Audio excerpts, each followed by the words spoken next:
He would have been 10 years old today. He was born on this day in Santa Fe, Texas.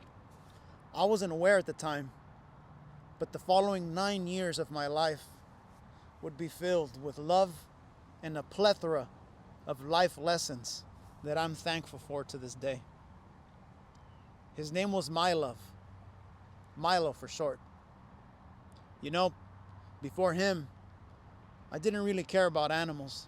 I didn't hate animals. I just had never experienced this kind of thing. From the start, I understood my responsibility for him was going to be a commitment that would last for his entire lifetime. I've heard some people say, why love an animal when they live such short lives? My response to this kind of mental statement is that it's because they live such short lives. Why you must love them harder? You are all they will ever know. You are their life. Never bring an animal into your life unless you are ready to commit. Anyway, I remember picking him immediately when I saw his pack. He happened to be the smallest one, the runt. Runts are commonly assumed to be the weakest and have less chance of survival. But I was ready to provide all the love this little guy needed. As a puppy, Mylo got parvo. I thought I was going to lose him just as I got him. However, he survived. For those who don't know, parvo is something puppies have a 50-50 chance to survive. It's all destiny if they do or do not. All they did for him was hook him up to an IV to stay hydrated. He was at the vet a couple days overnight. And then when he was able to be brought home, he was under tight medication, care, and treatment. This trial would be a preview of how strong he was and what would come several years later. All his life, people always thought he was a female dog, which wasn't a crazy assumption because he wasn't the typical size of a male husky. He was a relaxed puppy and never gave me the usual problems dogs go through during this first year. Slowly, Mylo made me be more active because of our walks. We would often go to the park, especially throughout his super energetic teenage years. On the weekends, we would often go to store marathons, aka going to various pet supply stores such as Petco, PetSmart, Chrysler's, and back then Natural Paws as well. Unfortunately, after 5 years of a smooth, fluffy life, on a typical store run day on July 2019, he had a seizure at the store. I was terrified. I had no idea what was happening to him. I didn't know animals could have seizures. I had never even seen a human have an epileptic attack. The cashier told me what was going on. Thankfully, the store was empty, so nobody interfered or got in the way. After this traumatic episode, after around 2 minutes, he got back up as if nothing happened, and we went straight to the vet.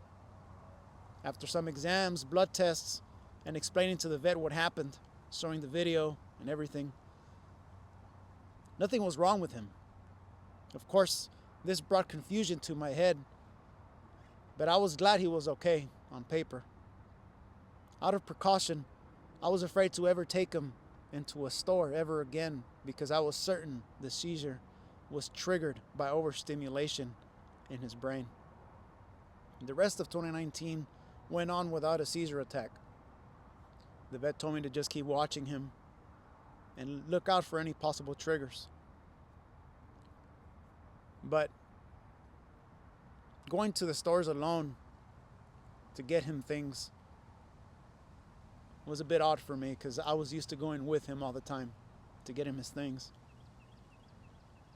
Thankfully, he continued to do well during walks and going to the park. Fast forward to the end of December of 2019, it was time for him to have a bath.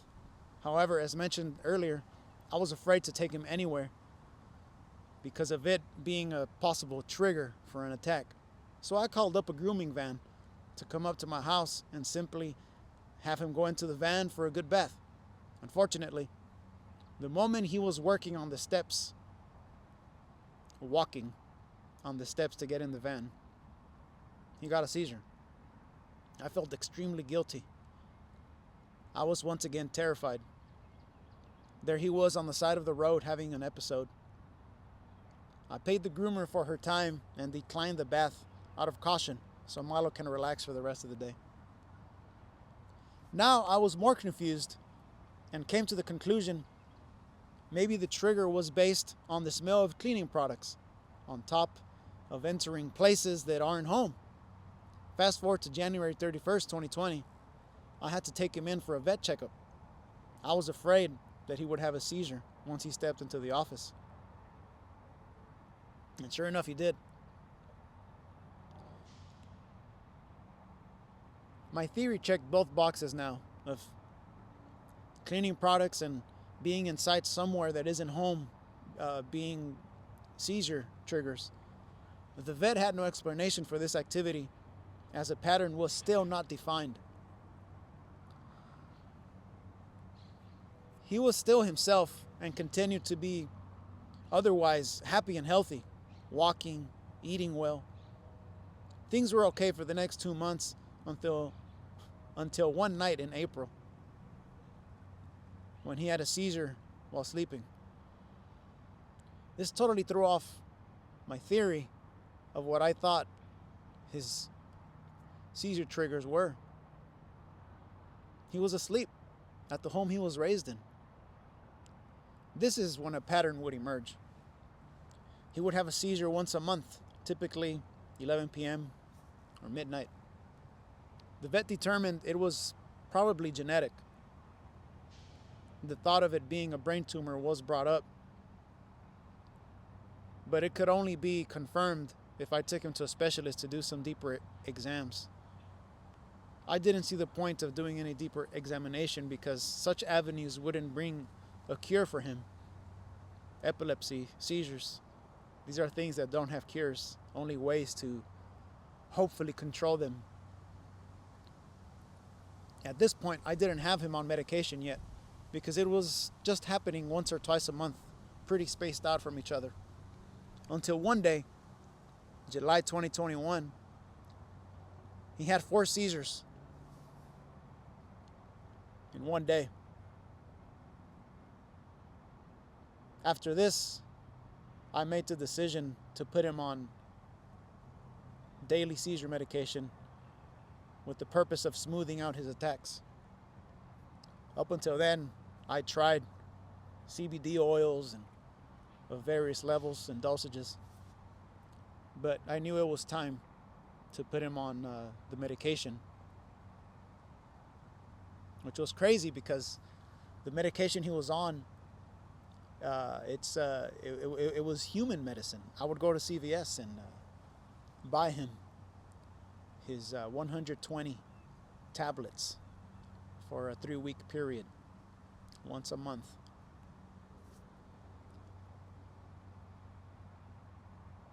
But all this was just hopefully, but it wasn't a cure. I knew a seizure would end his life one day because the attacks were only going to get more frequent with time. Sure enough, the gap between episodes got shorter, especially at the tail end of 2023. At one point, it was every 7 or 8 days, sometimes every 5 days. The bizarre thing is how the intensity of his attacks stayed consistent. 30 seconds, under a minute for sure. I would always tell him that if he keeps coming back, I'll keep being there for him until the very end. My own mother told me one time, why don't I just put him down? How could I give up on someone that is still enjoying life and can still do their things like usual. These trials only made my bond with him stronger and my love deeper. Something I began to understand was how his death could happen at any time, any day. I learned just how fragile life is. Every time I left home, I would tell him bye as if it was the last time. I spent 4 years telling him bye. All this time, he remained with the will to live and kept coming back. When I look back on his final weeks alive,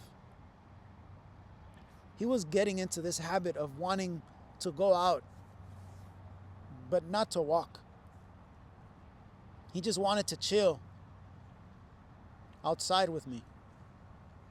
We would just sit together and I would hug him, telling him how much I love him.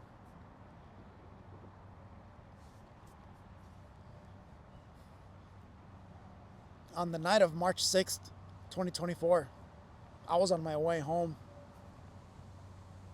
I was just 2 minutes away from arriving when I got a call that he had just passed away after a seizure. I remember rushing the rest of the way home,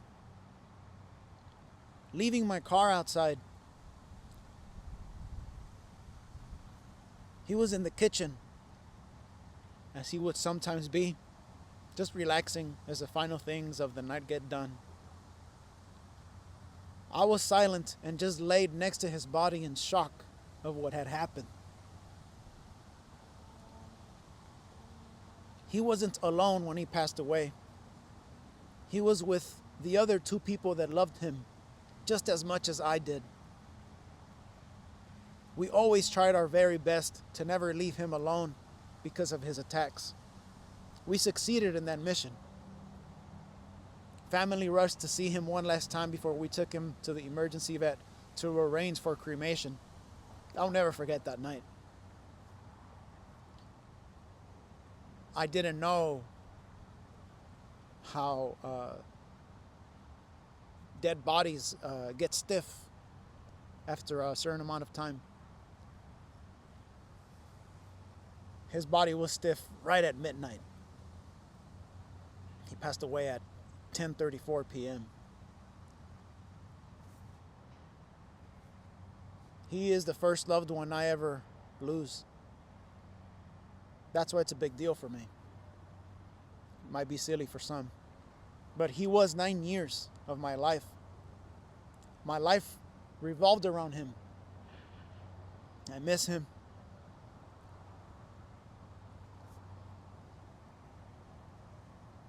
I miss taking care of him. Our walks.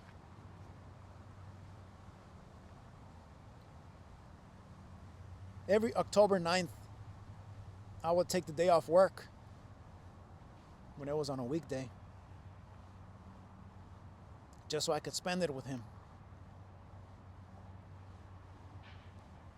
Today I'm off. It's a Wednesday. And while he's not here anymore, for the first time, I chose to still be off, to celebrate his life, to talk about him. Because I stopped being public about him when he started having seizures, because I didn't want people to know what was going on, because nobody would understand. I didn't know anybody else that had a dog with seizures or an animal with seizures. So I decided to step back and become very private about my life with him, and only kept it to a very small private group. But it feels good to talk about him today, on his day, so others that have been through animal loss can feel seen and not feel ashamed or any type of shame. Because I've been told some things, people older than me, that they don't get it. They're from another time. They have a different mindset. And it's just the way I see it is they don't understand, so they respond with negativity just because they don't understand. their automatic default reaction is to put down. Because if they don't understand, you shouldn't understand. So it's not real. But it's real. It's valid. Loss is loss. It's been 7 months since he passed away. He is still teaching me the lesson of loss. I wear him on my neck. That's what this necklace is. It's a little heart with a little bit of his ashes in it. It says his name on it.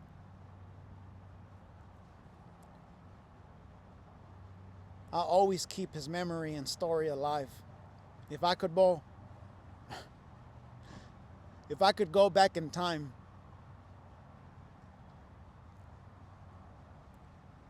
your mama and I would choose you again.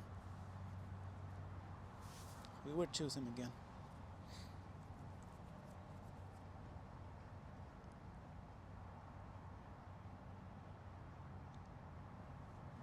Oh, yeah. The shirt. This is Slowpoke. This was his favorite toy. It was a Slowpoke plushie. This Pokemon. That's why I wore this shirt today. Because this was his favorite toy. I found this shirt a couple weeks ago. And I'm like, I'm going to wear this shirt on his birthday. All right, y'all. Go hug your animals.